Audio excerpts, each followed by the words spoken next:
Hello everyone, welcome back to my channel আসিস bikini bottom.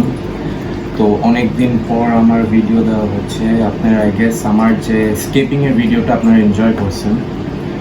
তো actually আজকের ভিডিওটার টপিক হচ্ছে যে যেহেতু আমাদের বাংলাদেশে সবাই জানেন যে গরম অনেক পড়ছে, হিট ওয়েভ চলতেছে। অ্যাজ এ হিউম্যান বিইং আমাদেরও অনেক কষ্ট হয়ে যাচ্ছে, অনেক মানুষ মারা যাচ্ছে, অবস্থা খুবই খারাপ। যেহেতু আমরা মানুষ হিসাবে অনেক খারাপ অবস্থা হয়ে যাচ্ছে, তো মাছেরও তো অবভিয়াসলি তাদের প্রচুর ক্ষতি হচ্ছে।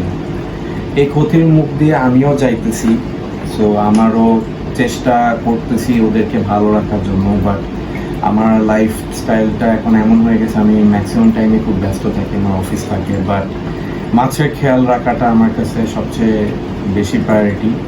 তা আমি মাছের খেয়ালটা রাখি যতটুকু আমার সম্ভব, আমি করার চেষ্টা করি। তো আজকের যে টপিকটা যে কিভাবে আমি মেনটেন করতেছি, অ্যাকচুয়ালি আমি কিভাবে মেনটেন করি আমি ওইটা নিয়ে আমি আর বিস্তারিত কথাবার্তা বলবো। তো আজকে আমি নোট ডাউন করছি, ওগুলো নিয়ে আমি প্রত্যেকটা টপিকে আমি ব্রিফলি কথা বলবো। আমার হয়তো ভুল ত্রুটি থাকতে পারে, বাট আমি এভাবে মাছ পালি, আমি ওইটাই শেয়ার করব। তো আজকের টপিক হচ্ছে কিভাবে মাছ ভালো রাখা যায় এই গরমকালের মধ্যে। তো আমি ফার্স্টে যেটা নিয়ে কথা বলবো সেটা হচ্ছে পানি, মানে ওয়াটার। তো অবভিয়াসলি এই গরমের কারণে অবভিয়াসলি আপনাদের ট্যাঙ্কের টেম্পারেচার বেড়ে যাচ্ছে, অনেকের মাছ লাফ দিয়ে মরতেছে, অনেকের মাছ নিস্তেজ হয়ে যাচ্ছে, অনেকের মাছ খাওয়া দাওয়া বন্ধ করে দিচ্ছে, অনেকের মাছে অনেক রকমের অসুখ হচ্ছে। আমি অনেক মেসেজ পাচ্ছি, বলছে ভাইয়া আপনি একটা ভিডিও বানান, আপনি কিভাবে মাছ রাখেন, কি হইতেছে আপনার মাছে, কেন কিছু হচ্ছে না। অ্যাকচুয়ালি আমি মাছ পালতেছি অনেক দিন ধরে, আর আমি যেভাবে মাছ পালি আপনারা আমার লাইভেই দেখতেছেন, প্রতি লাইভে আমি আমার মাছগুলো দেখাই। রিসেন্টলি একটা নিউজ তো শুনছেন, আমার প্যারট ফিশ হঠাৎ করে সব মারা গেছে ডিউ টু অ্যারোসল, যেটা আমি সবসময় বলছি যে এটা লাইফে ভুল হয়ে গেছে। তো ভুল থেকে শেখা, তো এখন আর ওই ভুল আর ইনশাল্লাহ ফিউচারে হবে না, আমি কেয়ারফুল থাকবো। বাট আমার বাকি মাছগুলো আলহামদুলিল্লাহ মোটামুটি ভালো আছে। এখন ফিউচারে কি হয় না হয় এটা বলা যায় না, বাট এখন পর্যন্ত আমার মাছগুলোকে আমি চেষ্টা করি ভালো রাখার জন্য। তো আমি আবার টপিকে চলে যাই, পানি। পানি জিনিসটা আপনারা যেহেতু এখন গরম পড়ছে, water change is a must, মানে I repeat, water change is a must. তো ওয়াটার চেঞ্জ কখনোই আপনারা দেরি করবেন না, বিকজ আপনার পানি যত পরিষ্কার রাখবেন মাছের ইমিউনিটি সিস্টেম তত স্ট্রং থাকবে। পানি যত ময়লা থাকবে ওদের ইমিউনিটি সিস্টেম তত উইক হবে। যেহেতু এখন গরমকাল, তাদের ইমিউনিটি সিস্টেমে অবভিয়াসলি ইফেক্ট হচ্ছে। তো পানি ওয়াটার চেঞ্জ কখনোই ভুলবেন না। এখন আমি ওয়াটার চেঞ্জ নিয়ে দুইটা কথা বলবো। এখন আমি যেখানে থাকি, আপনারা আমরা জানেন আমি এতদিন ধরে মাছ করতেছি, আপনারা জিজ্ঞেস করতেন যে আমি এসি রুমে থাকি। আমার মাছগুলো অ্যাকচুয়ালি এটার সাথে হ্যাবিচুয়েটেড হয়ে গেছে, মানে যেগুলো আপনারা যে পুরান বেটাগুলো দেখতেছেন প্রায় 1 বছর ধরে আপনারা দেখতেছেন, আমার লাইভেও দেখতেছেন যে এসি চালাচ্ছে, কিছু হচ্ছে, তো ওইটার সাথে হ্যাবিচুয়েটেড হয়ে গেছে। বাট অনেকে শুনতেছি রুমে অনেক গরম পড়ে, তাদের মাছের অনেক ক্ষতি হতেছে। আমি তাদেরকে বলবো একদিন পর পর 20% ওয়াটার চেঞ্জ আপনারা করে দিবেন। আই রিপিট, যাদের অনেক গরম থাকে রুমে বা বাসা অনেক গরম, আপনাদের নিজেদেরই কষ্ট হচ্ছে, তাহলে আই উড সাজেস্ট যে একদিন পর পর 20% ওয়াটার চেঞ্জ সবগুলো ট্যাঙ্কে করে দেবেন। বললে হয় কি রোদের টেম্পারেচারটা আবার নর্মালের দিকে চলে যায়। So 20% water change is a must. আর স্পেশালি যেহেতু আমি শীতকালে যে জিনিসটা দেখছি, যে আমি শীতকালে উইদাউট হিটার, মানে আমার শুধু একটা বেটা ট্যাঙ্কে হিটার লাগানো ছিল, সো বাকিগুলো ছিল না, আমি কিভাবে সার্ভাইভ করেছি। আমি ওদের পানিটার উপর বেশি ইম্পর্টেন্স দিয়েছি, ওয়াটার চেঞ্জ করছি। এখন যেহেতু সময় আপনার এখনও আপনার ক্রুশিয়াল পিরিয়ড যাইতেছে, পানি অনেক গরম হয়ে যাচ্ছে, এটাও তো একটা ইফেক্ট। আই উড সাজেস্ট যাদের বেটার ট্যাঙ্ক আছে প্রত্যেকটা ট্যাঙ্কে একটা করে বাদাম পাতা অ্যাড করে দেবে। বাদাম পাতা অ্যাড করে দিলে তাদের ভালো হবে, পিএইচ লেভেলটা ঠিক থাকবে, পানি অনেক কিছু তাদের it works as an antibiotic, মানে ন্যাচারাল অ্যান্টিবায়োটিক আমার সাজেশনে। সো আপনারা আই উড সাজেস্ট যে আপনারা একটা করে বাদাম পাতা অ্যাড করে নেন। তো এটা গেল আমি ওয়াটার নিয়ে। তারপরে আমি যদি চিন্তা করি হচ্ছে ফিল্টারটা আপনারা সবসময় পরিষ্কার রাখবেন, ইন আ সেন্স হচ্ছে প্রত্যেক উইকে ফিল্টার ফোমটা পরিষ্কার করে দিবেন। বিকজ এখন যেহেতু ওদেরকে ভালো রাখার জন্য হচ্ছে আমি যেটা বলছি, ওয়াটার ইজ ভেরি ইম্পর্টেন্ট। তো ফিল্টারটা আপনার ভালো থাকলে, ফিল্ট্রেশন ভালো থাকলে, তাহলে হয় কি যে আপনার পানিটা পরিষ্কার হয়ে ট্যাঙ্কে যাবে। আর ফিল্ট্রেশনে আপনার একটা পানির যে একটা মানে ওইটা হয় মুভমেন্ট হয়, যেটা পানির মুভমেন্ট, বিকজ ওদের কিন্তু যত টেম্পারেচার বাড়বে ট্যাঙ্কের, তাদের কিন্তু অক্সিজেন লেভেল তত ট্যাঙ্কে কমে যায়। তো ফিল্টারটা থাকলে হবে কি, তাদের একটা পানির উপরে একটা ফ্লো থাকবে, যেটার কারণে একটা অক্সিজেন প্রডিউস হবে, যেটা আপনার মাছের জন্য ভালো। আর যদি দেখেন যে ফিল্টার লাগানোর পরও যে এগুলো কাজ হচ্ছে না, হালকা ছোটোখাটো একটা, যেগুলো ছোট ট্যাঙ্ক আছে যাদের বেটা ট্যাঙ্ক, ওখানে আপনারা ছোট্ট একটা স্পঞ্জ ফিল্টার অ্যাড করে দিতে পারেন। আমার কিন্তু দেখবেন যে আমার 2টা ট্যাঙ্কে কিন্তু স্পঞ্জ ফিল্টার অ্যাড করা আছে, সো আমি এটা এক্সপেরিমেন্ট করছি দেখে আমি বলতেছি।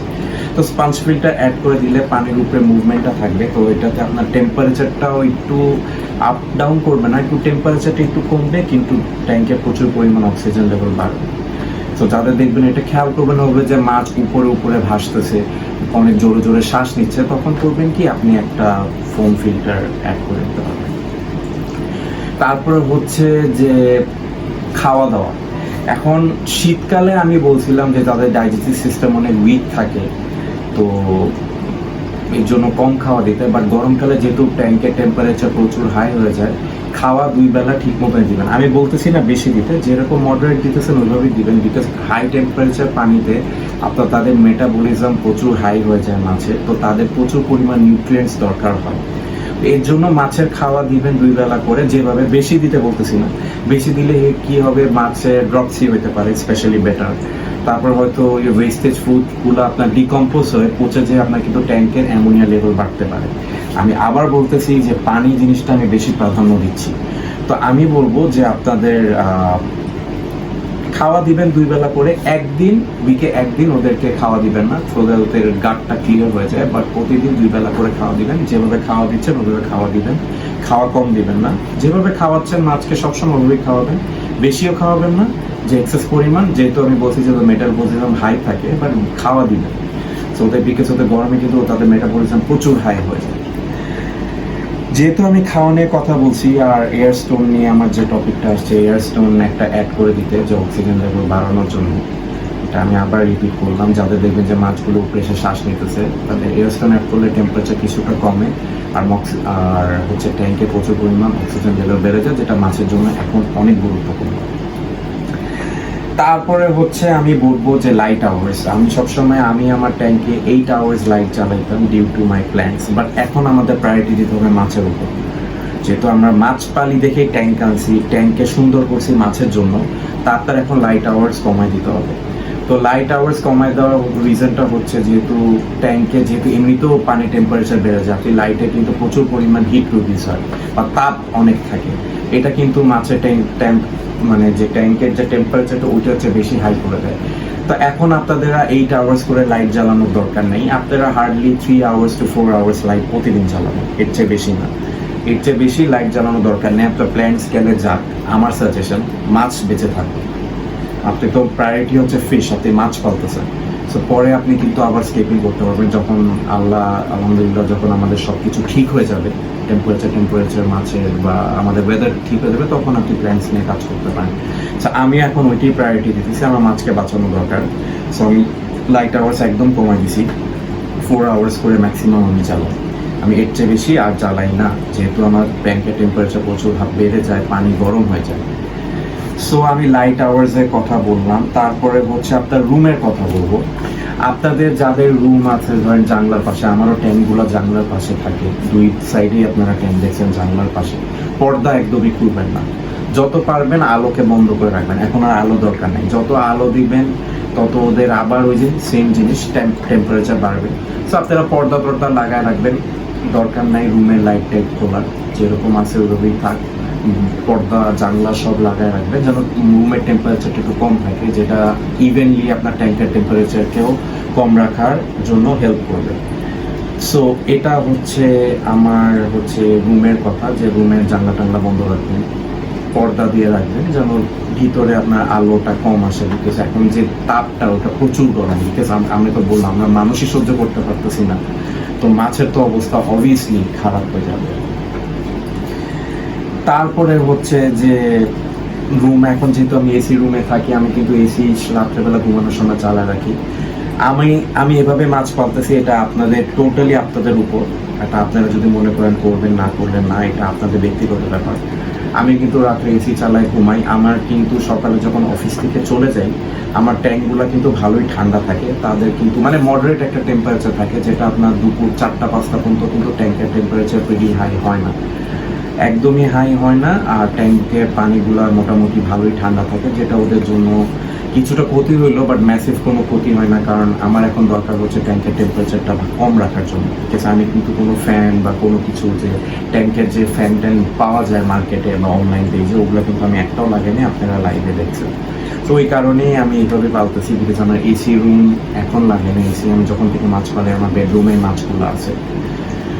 সো আজকের টপিকটা এগুলো নিয়েই ছিল, which was very important for me. আমি এভাবেই মাছ পালতেছি, এভাবে করে সবগুলো টেক কেয়ার করতেছি। আমার খালি হিটার এখন যেহেতু লাগানো আছে, আমি জাস্ট আমার বারুদ ট্যাঙ্ক আর হচ্ছে আমার ফ্লাওয়ার ট্যাঙ্কেই লাগায় রাখছি, এগুলো আমি এখনো খুলি নেই। বাট আপনাদের হিটার লাগবে না, আমার যেহেতু এটা অনেকদিন ধরে লাগানো আছে, এটা 20 টেম্পারেচার ধরে রাখে, আর ওইটা হচ্ছে আপনার 26-27 রাখে ফ্লাওয়ার হর্নে। এটা আমি অনেক আগের থেকে, প্রথম থেকে আপনারা দেখছেন হিটার লাগানো আছে। সো এই বাইরে আমার সব ট্যাঙ্কি নর্মালি আছে, এভাবেই থাকে। তো আর এটাই হচ্ছে আজকের টপিক ছিল। আশা করি এটার থেকে আপনাদের প্রচুর হেল্প হবে। আমি আবার বলতেছি, পানিটা পরিষ্কার রাখবেন, সব কিছু ঠিক থাকবে। পানিতে গন্ডগোল হলে মাছের ক্ষতি হবে। এখন কিন্তু খুবই ক্রুশিয়াল পিরিয়ড, যেটা আমি শীতকালও বলছিলাম একটা সময় ক্রুশিয়াল পিরিয়ড, এখন কিন্তু আমাদের ওই ক্রুশিয়াল পিরিয়ড যাচ্ছে। সো হ্যাপি ফিশ কিপিং, এটা নিয়ে আপনারা ভয় পাবেন না, এভাবেই শিখা। আমিও এভাবে শিখছি, আমারও মাছ মরছে, আমারও অনেক মাছ মারা গেছে, আপনারা দেখছেন, আমি আপনাদের সাথে শেয়ারও করছি। সো আমি এভাবেই বলবো যে আপনি এইভাবে করে শিখবেন। আমি যতটুকু পারি আপনাদেরকে হেল্প করলাম। আমার এই ভিডিওটা দেওয়ার জন্য হয়তো অনেক লেট হয়ে গেছে, আমি extremely sorry for that, because আমি অনেক ব্যস্ত থাকি, অফিস থেকে আসার পর প্রচুর টায়ার্ড হয়ে যাই। বাট আমি চিন্তা করলাম যে না, আমি আজকে ভিডিওটা করবোই আমার ফ্যান্সদের জন্য, যাদের দরকার আছে আমি ওদের জন্য করবো। আমি সবসময় বলছি যে আমি এই কমিউনিটিটা চাই যে এটা টিকে থাকুক, এর জন্য আমার এই কষ্ট করা, আমার লাইভ করা, সব কিছু শুধু আপনাদের জন্যই করি। সো এটার জন্যই আমি চাইতেছি, I want this community to grow, I want this community to stay. আমি চাই না যে আপনারা মাছ মারার পর ট্যাঙ্ক বন্ধ করে রেখে নেন। এখানে আমি আছি, ফাইয়াদ ভাইয়া আছে, যেহেতু ফাইয়াদ ভাই এখন খুবই ব্যস্ত, উনি অনেকদিন পর বাংলাদেশ আছে, উনি হয়তো লাইভ করতেছেন, উনি লাইভ করবে। সো আমাদের জন্য দোয়া করবেন, আমরা যেন আপনাদের সাথে থাকতে পারি, আপনাদেরকে হেল্প করতে পারি। সো আজকের জন্য বিদায়, সবাই ভালো থাকবেন, সুস্থ থাকবেন, আর মাছ পালবেন। আর আমি যেগুলো শেয়ার করলাম এগুলো ট্রাই করবেন, ইনশাল্লাহ আপনাদের মাছের কিছু হবে না।